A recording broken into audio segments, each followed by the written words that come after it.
we're going to move to Assemblywoman Deborah Glick for a few words, and then Senator Brad Hoylman, and then we're going to move to our Q&A session where Maria Diaz, our Executive Director, will moderate for the questions that we're going to have. So Assemblywoman, please. Andres, Bill, Maria, thank you for pulling this together. The chamber is incredibly important to our community, and we are grateful for all of the work that you continue to do. Thank you, Jerry.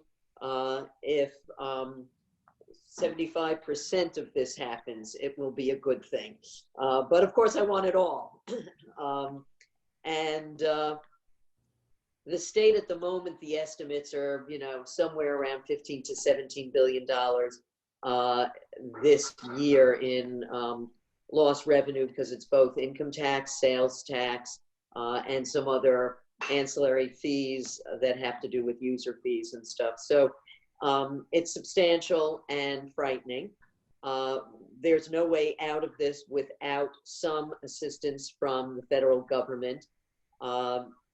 We wrote to everybody to point out, I chair higher education, and we wrote to the delegation to talk about how important higher ed is across New York State. Obviously, I have many institutions right in the district, but it's counter-cyclical. People go to community colleges in particular when they are unemployed because they want to improve their skills. So that's a part of the sector. If we get most of what the Congress member pointed out, the state may actually have some resources to assist that very important sector. But we've heard from everybody about their concerns about the PPP.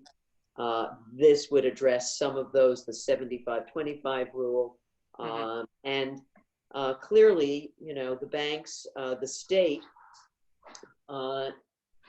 cannot deal with federally chartered banks. We can only deal with those that are state chartered. And so we also deal with credit unions. So we really are happy that a chunk of money was earmarked for the smaller institutions, because they will help smaller businesses. Some of the big banks didn't even want to, somebody just needed $75,000 because they didn't want to fight off more than that.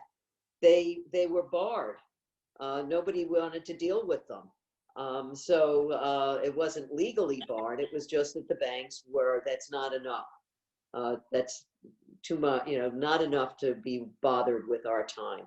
So we're very glad that small institutions, the biggest, I think, I don't want to speak for Brad, but I think the biggest overall wave that has hit us between food and concerns about rent has been unemployment.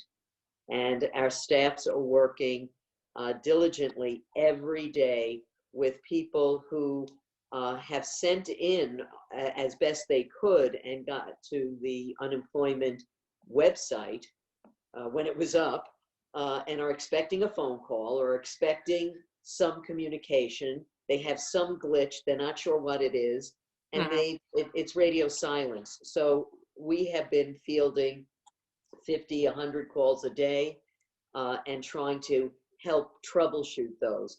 I think we're in a better position now with a new form that the governor's office has provided to elected officials, but we're hearing from people in New Jersey. Somebody on said, oh, well, call your representative, or if you worked in New York, call your assembly member or your senator. And they were like, so we're dealing with people from out of state. We're dealing with people, somebody moved to Colorado, but mostly worked in New York. I mean, very complicated. And we're not specialists in this area, though we are becoming. So this would be welcome news. And the governor's, talking about slowly reopening parts of the state, but the real economic driver is, downstate. And downstate. We are anxious to be back, but we are also cautious about the public health concerns. So thank you, and Godspeed, Jerry, for you and your family.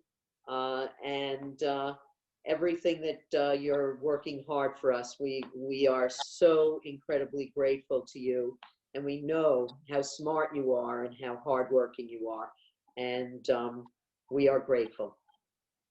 Thank you, Assemblywoman. So now